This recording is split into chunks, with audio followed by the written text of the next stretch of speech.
I am Jean-Marc Zola, in charge of Digital Energy Division of Schneider Electric for Europe. And it's my privilege to facilitate this panel with three industry experts and three customers, actually. We will testimony on this topic. Let's make a quick introduction. Deepan first. Hello, everyone. Nice to meet you all. I'm Deepan. I lead sustainability team for India in retail, and I'm also responsible for real estate sustainability in Asia Pacific. Thank you. Frank? So Frank Tarot, I'm in charge of engineering for Accor Invest Group and in charge of the decarbonization plan for our portfolio. Yeah. Véronique? Nice to meet you all. Véronique, I'm in charge of CSR for the French retail banking Société Générale in France. So as you can see, we have a diverse panel and we'll get into the topic. First, before getting into the topic, I have been asked to give some instructions. There are two channels, one for French, immediate translation, and one for English. So we're going to talk, so you see here the panelists. We're going to talk about small, mid-size buildings. And one of the reasons why we're going to talk about small, mid-size buildings, I want to share with you just two numbers, which really give you the importance of this kind of buildings in the current world we are living in. So the two numbers, you can show them today. First, we will have almost half of the buildings in 2050, which actually already exist today. So a big existing stock of buildings. You can even argue that in some countries, it can be even more. So it's all about existing, the big chunk of what we are talking about is about existing buildings. So that's the set of number one. And then the other one is that the high majority of the buildings belongs to small, medium-sized enterprises. We have a tendency to talk a lot about large buildings. We have a tendency to think that, decarbonization will come primarily from large buildings. Of course, it will come from large buildings, but small, mid-sized buildings will be very important for our future. What are the drivers which are moving those buildings and driving actually the renovation of those buildings? And there are three main drivers as we can see them today in the market. Number one is about, obviously, sustainability, decarbonization. We all know the trend. We all know the commitments which are made. We all know that actually buildings is actually the second source of carbon emission when you look on a worldwide basis, just behind transportation. So buildings, and especially small, mid-sized buildings, are in the middle of the decarbonization journey. Second one, which is obviously linked to some extent, depending on the countries, is energy costs. Energy costs, at least in Europe, in most countries of Europe, used to be something which was not really tackled. In the past years, especially last year, we all experienced a big increase in those energy costs, and it's been a little bit of a wake-up call for all of us. And the third one, and I want to spend a couple of minutes on that, is about regulation. While certainly large enterprises have already had plans when it's about decarbonization, when it's about energy cost reduction, regulation is playing a very important role for small, mid-size enterprise and for small, mid-size buildings. And you all know that there is currently a European regulation, which is called EPBD. There is also the taxonomy and so on, which are going on. All of that is translated into local regulations. So some countries are more advanced than the other ones. And I want to, for once, I'm going to pick on France. You know, France, I'm French, so I'm very comfortable to talk about that. France, we are usually behind. We are usually, the ones who never agree with the regulation. Guess what? When it's about those kind of topics, France is leading the pack in Europe. And there are two décrets, laws, which are currently going on. One is called Décret tertiaire, which impose energy reduction by 2050. And I think it's in the tune of 60%, actually, energy reduction compared with the baseline, which was set, I think, in 2020, if I'm not wrong. And another one is Décret Bax.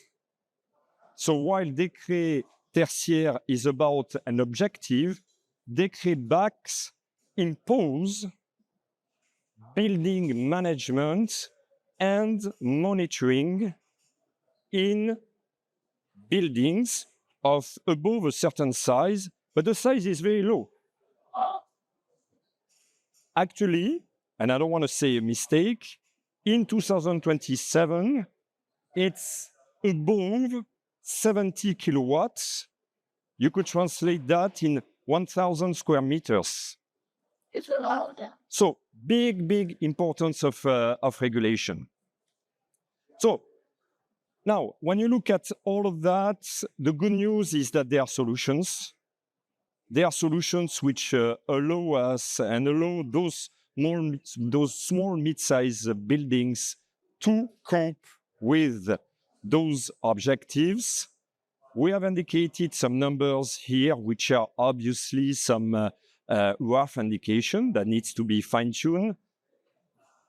One very important additional bullet point is we are talking here, at the difference with large buildings, we are talking about a payback which needs to be in the tune of 2 years. For this kind of buildings or businesses, we don't talk about long-term investments, and they are looking for faster return on investment. So we have set the scene. Now, what I would like to investigate with our panelists is what's been the experience that you have been going through, and what did you put in place? So let's start maybe with you, Deepan. Few words about. First, let's explain to us Decathlon India. What is it, and what's the context? Great. As many of you know, Decathlon is like one of the largest sport retail chain, and we have 1,700 plus stores across the globe. Specific to India, so we have 120 plus sites ranging from various sizes, from 100 square meter to like a 5,000 square meter area. So coming to the context of the commitments, what we have a commitment validated by Science Based Target Initiative to reduce our emissions by 42% in 2026 or 2030 compared to our 2021 baseline, and 20% by 2026, with an ultimate goal to become carbon neutral by 2050. And also, we try to enhance our renewable energy portfolio. So in our consumption, in our energy consumption, as in India, so we are already RE100, which means 100% of our energy, what we consume across all the stores and warehouses in India, is from renewable sources. So this sets a context like why we wanted to go into the automation and also energy efficiency topic. So one is when we expand our business, it's very tough to sustain 100% renewable energy sourcing. So the first and foremost step is to reduce energy consumption while we increase our business. So that was our primary motive to go and invest into this solution, to reduce our consumption. And also we want to venture into to reduce our electricity bills, which is very high in terms of the cost, operational expenses, and to just like focus more on the asset safety and electrical safety as well. Okay. So actually, when I was looking at the three drivers, for you, the main one was energy cost. Yes, so that was one of the main drivers, like what we have been working on. Frank, what about, so first, Accor Invest. Yeah. So Accor Invest, so as the name is showing it, we come from Accor. We're not Accor anymore. So we are a real estate company. We own and run hotels. So we have about 700 hotels, mainly Europe, mainly eco and mid-scale. So this is all the brands you know, Ibis Style, Novotel Mercure, all the hotels you've been sleeping in. So, and some of us, sure, I'm sure. So to set the picture, the energy we spend yearly is about 120 million euro a year. So that's quite a big topic. This is a second spending after the human resources we have to run the hotel. So one of the drivers had definitely been, as you said, the wake-up call we had with the energy increase. Then we have more and more people saying, okay, we need to address the energy. So it's helping us into getting to decarbonization. And then when we look at it, we have a goal also. So the plan is to reduce by 50% the carbon intensity between 2019 and 2030. So currently we are about 50 kilograms of CO2 per square meter, and the target is to go lower than 24, 22. So that the target is to reduce 50% the carbon emission. Currently, when you look at the energy, so kilowatt hour per square meter, the average about our portfolio, 250 kilowatt hour per square meter. And we plan to do some of the carbon reduction thanks to the energy, but then the energy reduction is not 50%. It's just about 30, 40% to reach the 150 kilowatt hours per square meters. So that's where we are. So carbon emission reduction, number one, energy reduction, number two. You notice that we didn't talk about regulation, actually, which is, I believe, a common theme, but we'll talk more about that a little bit. Not only when we'll go into the more diffuse market. So Frank, I'm staying with you. We understand the objectives, which are, by the way, a stretch objective. What did you put in place? So it's quite a diffuse real estate, 700 properties. We have our own technical team involved into piloting better the building. And of course, I'm here on a Schneider meeting. So I should say we need to invest. But for me, first, so we need to invest to have the good way of piloting, but we need to invest on our people. And with such a diffuse real estate, we need to make sure we have the correct pilot into the car. As I always say to the team before validating any CapEx or looking at the OpEx is, why am I going to buy you a Ferrari if you're not even ready to drive the Trabant, you know? So we have a lot of hotels which have been built 50 years ago, and they are one of the best energy efficiency, and they have no BREEAM, nothing. And just because we have the correct pilot.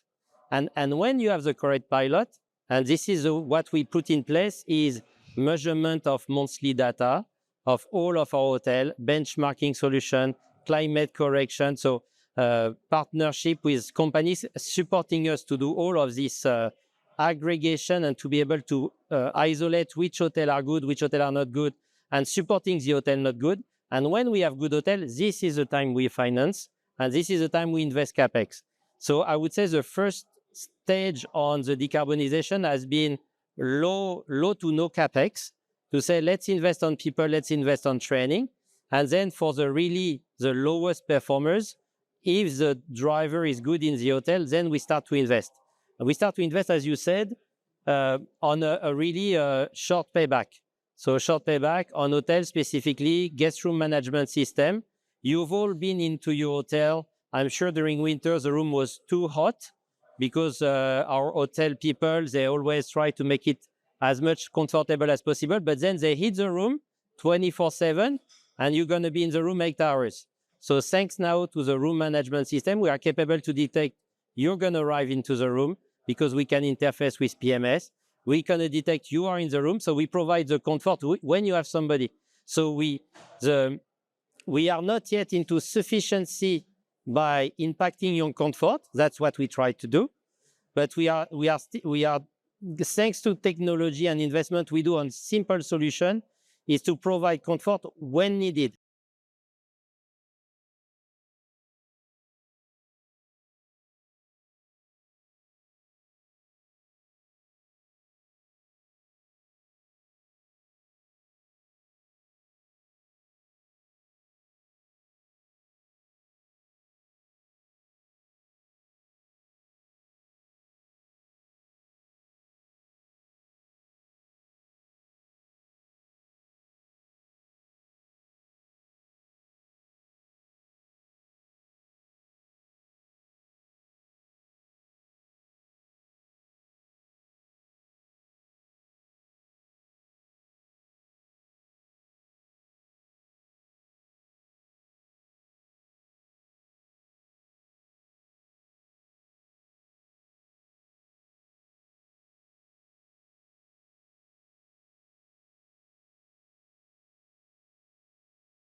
And now you start to have a little bit of time to step back. What's been the achievement you've been able to implement? Great. Thanks for asking this, John. So way back in 2018, when we started this journey, so we were exploring the ways to reduce energy consumption. So one way is to monitor and automate as much as possible. So by then, the BMS solution was like well established in a large scale buildings and industrial setup. But for small size and medium size building, the solution was not readily available. Otherwise, it's very tough to downscale the BMS solution for like small and medium scale buildings because you need to be very conscious about the cost you invest and also the money that you just like get back through the savings. So by then we partnered with Zenetics, one of the Schneider's subsidiary now. And we started with a small pilot. We took up one store and then we implemented a small pilot.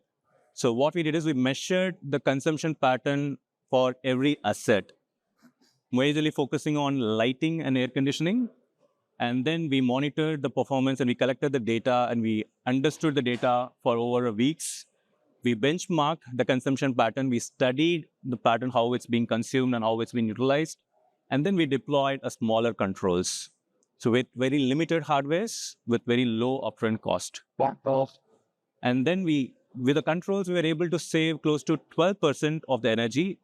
And that gave us the confidence to deploy more better sensors and to have a better control.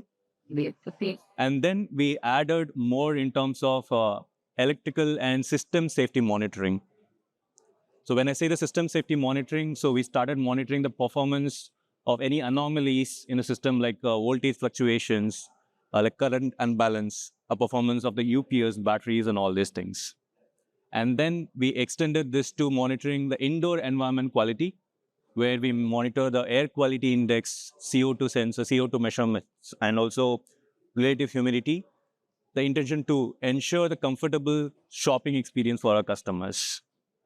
With all these experience, we extended this to almost hundreds of our stores where we operate in India in 3 phases.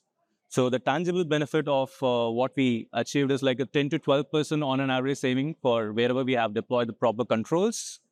And also there is a CO2 reduction over there. And finally, the intangible benefits are many.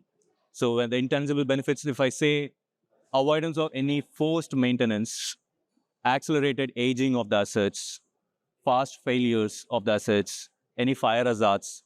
So these are the things that we were able to avoid because we have a better alert mechanism that has been deployed on an automated basis. And also we get an automated report every week that says what went well and what went wrong at every site level.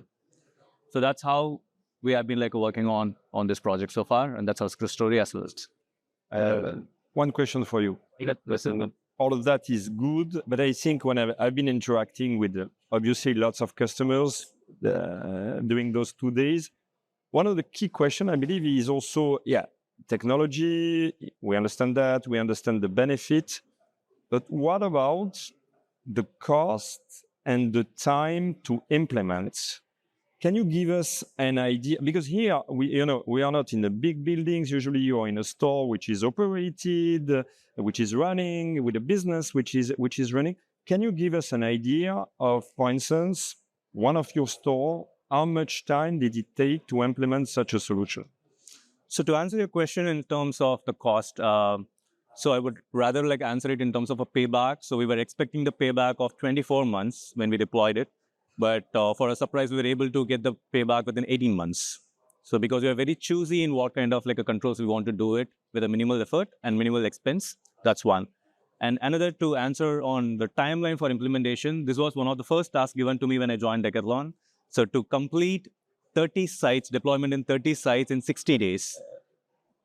First 15 days went in just contract signing and work order. So I was left with just 45 days. It was not because of us, huh? It's not because of you, so of course. And so I had only 45 days to just implement. I was worried how it's going to happen. So finally we made it. So 30 stores in 45 days, on an average 1.5 days per store. Which is impressive. So I'm staying with you. If you have, if you had to highlight 2 key success factors in the journey you have been into, no more than 2, what will it be?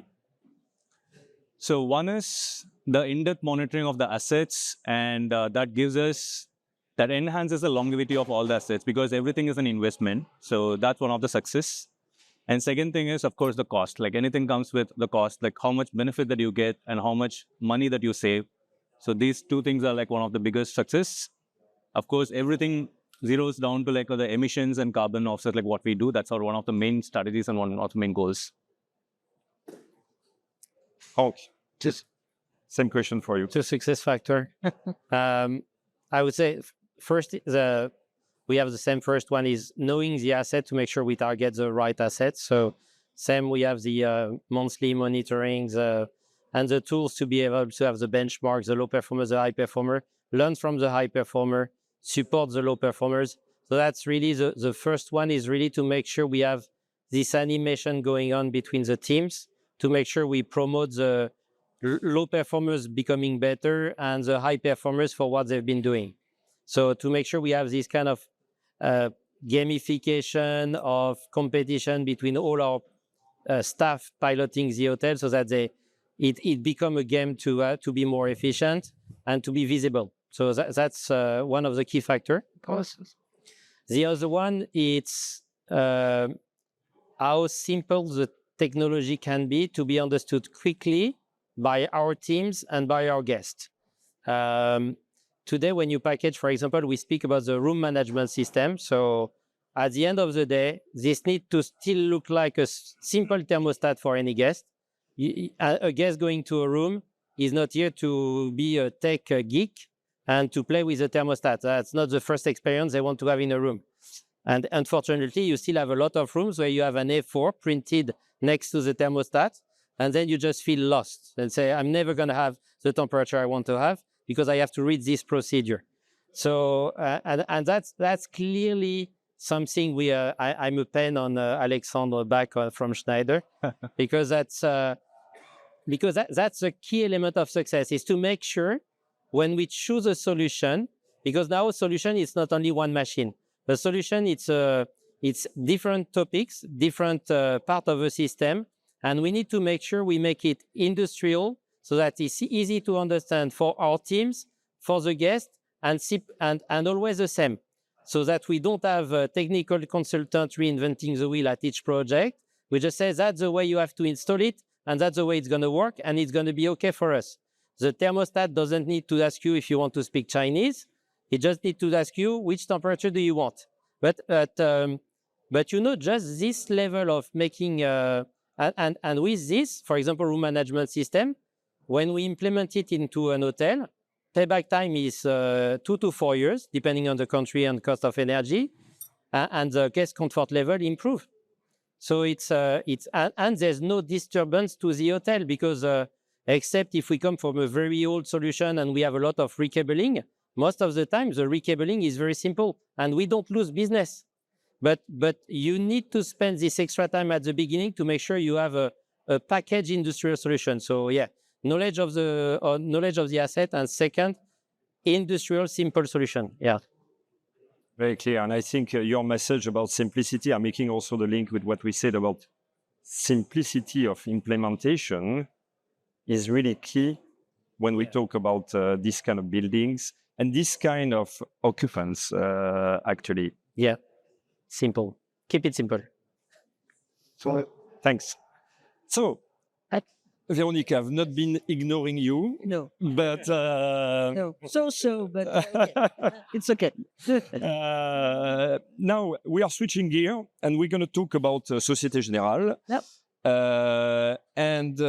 So before we get into the topic, explain to us a little bit what's your commitment, the context of Société Générale, and why this topic is so important. Yep. With simplicity, of course, as we said before. So to make it very, very simple, I would say that CSR is just at the heart of the strategy of the group.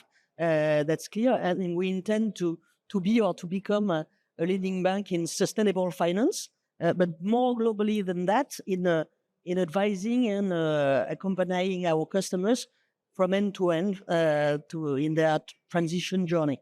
So that is, globally speaking, what we want to do. On beginning with us, of course, we are also a company, so we have also taken strong actions in order to optimize our footprint. That is, for instance, we have committed to reduce by 50% till 2030 the group footprint in itself. But as a bank, the major footprint is not ours; it is the one of our customers. So on the other side, we also do a huge work to into brackets what we say, to align our portfolio of credits with the Paris Agreement. What does it mean? That we have lots of credits. We are a big bank. We take the most emissive sectors, oil and gas, cement, real estate, commercial real estate, residential real estate, and only on all of these sectors, we say, okay, that's where we are. We know that we need to, and we will be zero by 2050. What is the target for 2030 and before? So that's what we do, and we commit to that. For instance, we've just been committed to reduce our footprint as far as oil and gas upstream is concerned by 80% till 2030. So strong decisions, and it's needed. And I could give additional figures, but it's not my point today. So a strong shift, internal shift for the company, in order at the end of the day to better also accompany the customer and be this bank, as I said before, who will be in a position to advise them and to advise them from the very beginning till the end, that is the financing and the implementation in itself.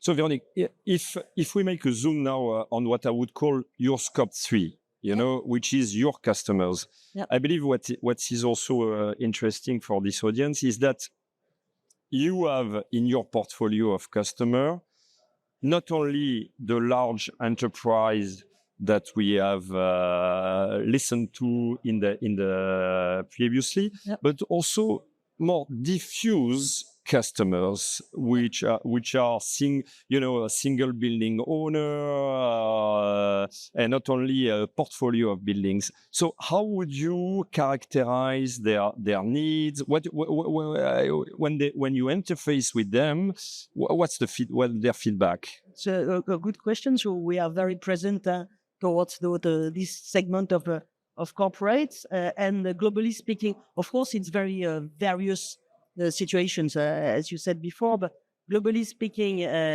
we must have in mind that they, globally speaking, do not have the same structure, the same infrastructure. They are not that well equipped as maybe we large corporates are. They do not have expertise inside. They do not have dedicated people.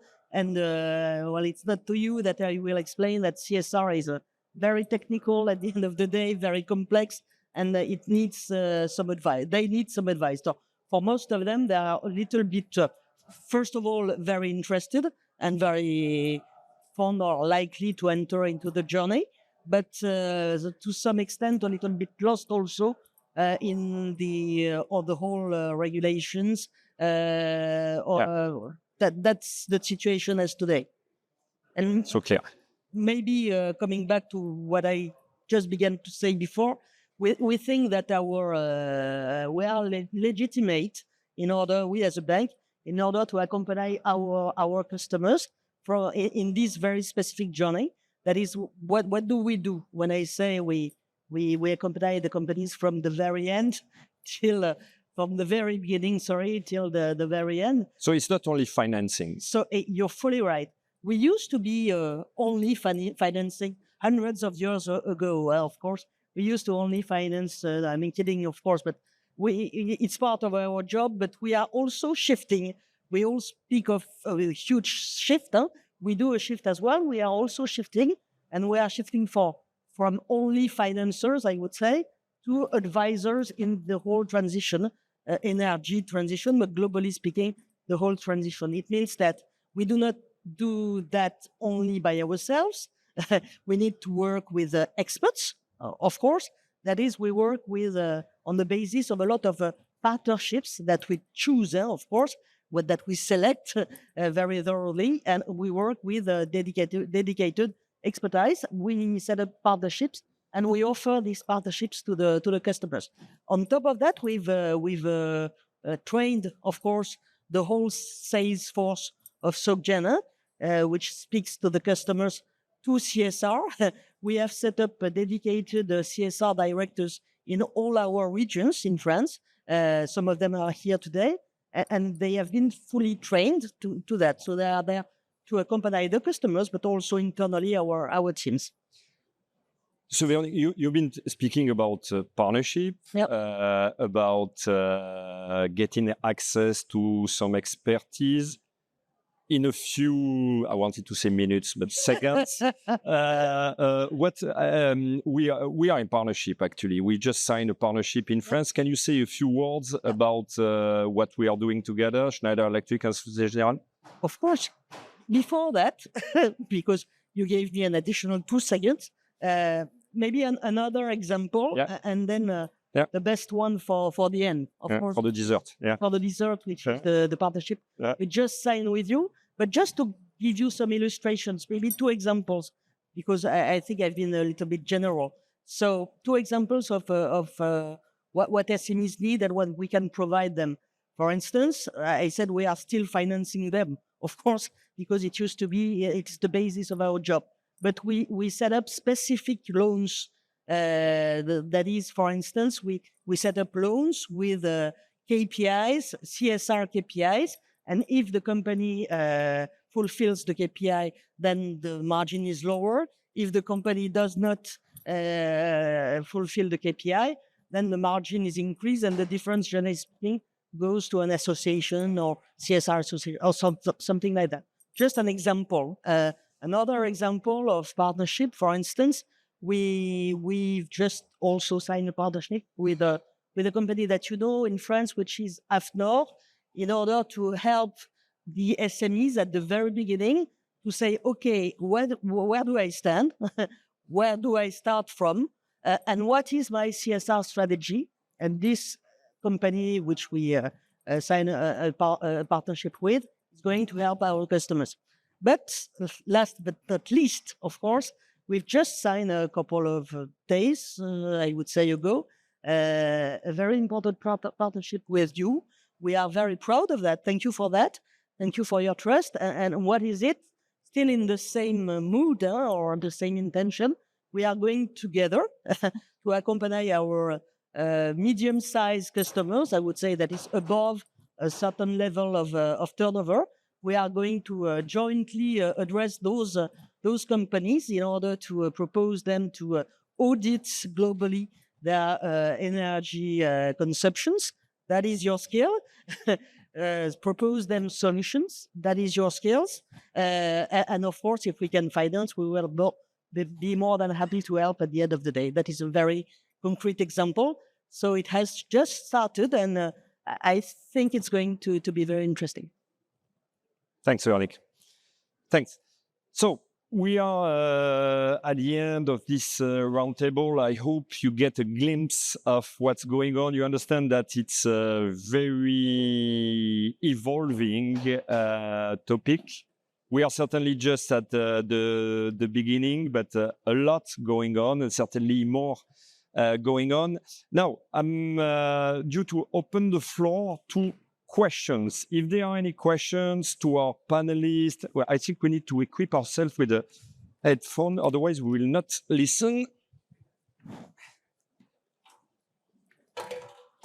Is there any question? Okay, the first one is always the most difficult, so go ahead. Thank you. It's a quick question for Deepan. Earlier, you explained the two biggest key success you had to implement the solution, but you didn't say what was your two biggest difficulties to implement the solution right after the pilot you did. Thank you. Thank you. That's a very nice question. And so the first and foremost difficulty is the compatibility of the assets that is already there, because wherever we implemented the initial projects, we did it in the live store. It's not a new building, it's an existing store. And we have to have the existing assets to talk or like to interact with the new system, what we are deploying it. This was a challenge. So it was not that easy. So we have to have some kind of the interlink between the existing old assets and the new system. So we had to like add some kind of a retrofits to that. And that was a challenge. And any new buildings, what we do, we have that in a mindset that to have this as a beginning stage itself, as a design stage. But retrofitting it's a bit challenging, but we made it happen in terms of like the compatibility. And second thing is, once you deploy, you will not be able to see the savings immediately. So it's not like you deploy the system and there is a savings. That doesn't work practically. The key success comes, the challenge comes when your team who is like operating on the ground, so they should be aware about it.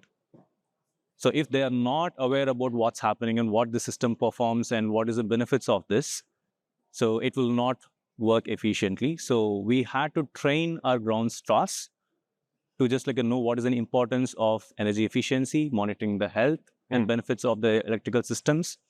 And then, so we had to like reap the success benefits out of it. So these are the couple of the big challenges that we faced when we deployed it, when we scaled it further.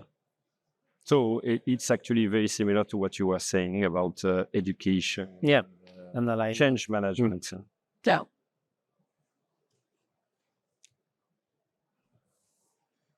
Other question?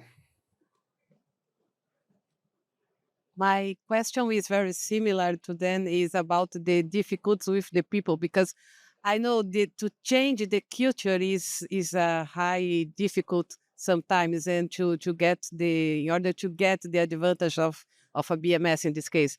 So how do you convince the people to adopt a more efficient culture in the management? So I will maybe distribute the floor, starting with Véronique and then Franck. I mentioned, I will answer maybe internally first of all. It's, as I said, a huge shift for the company we are. So we spent lots of hours of training with globally the whole chain.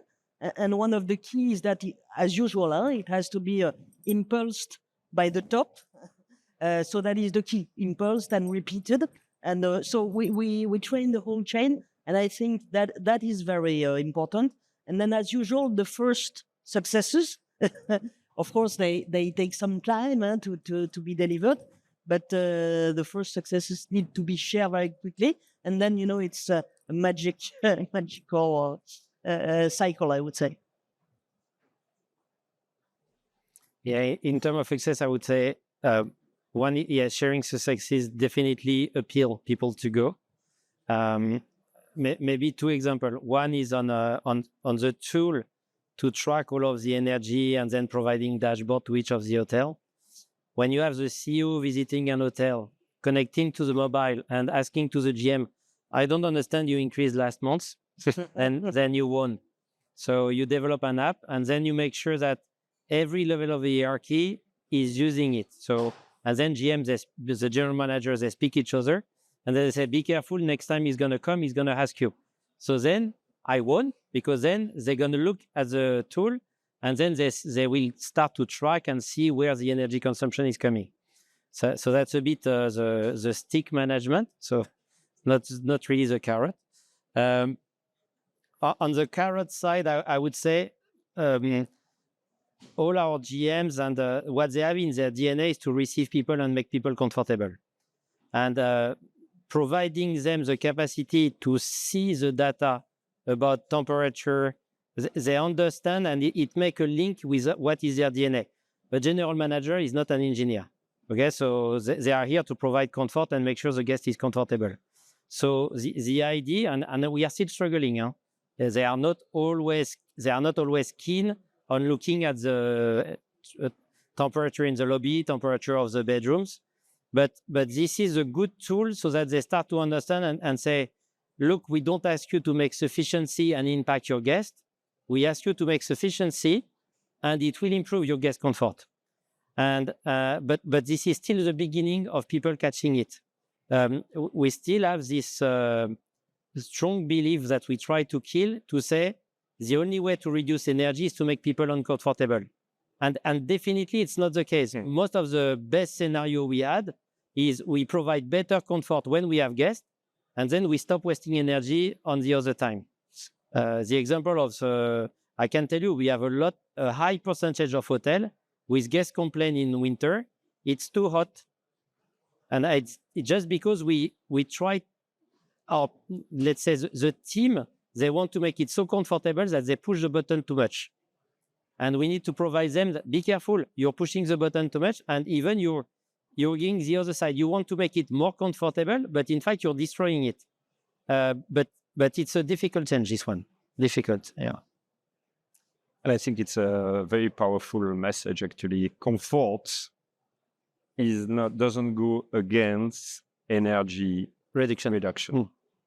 Not yet. It's even the other way around today. Good.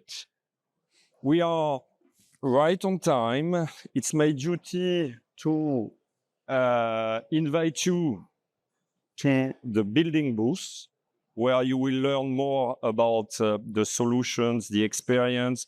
There is also, for instance, an ROI calculation, return on investment calculation tool, which is made available that you could try. And yeah, please leave your headset where you are. And we have a gift for you. If you want to download this QR code, you will have a retrofit guidebook, which is made available and which could inspire you. Thank you. Thank you very much For this panel, and thanks to you. John, thanks everyone. Yep.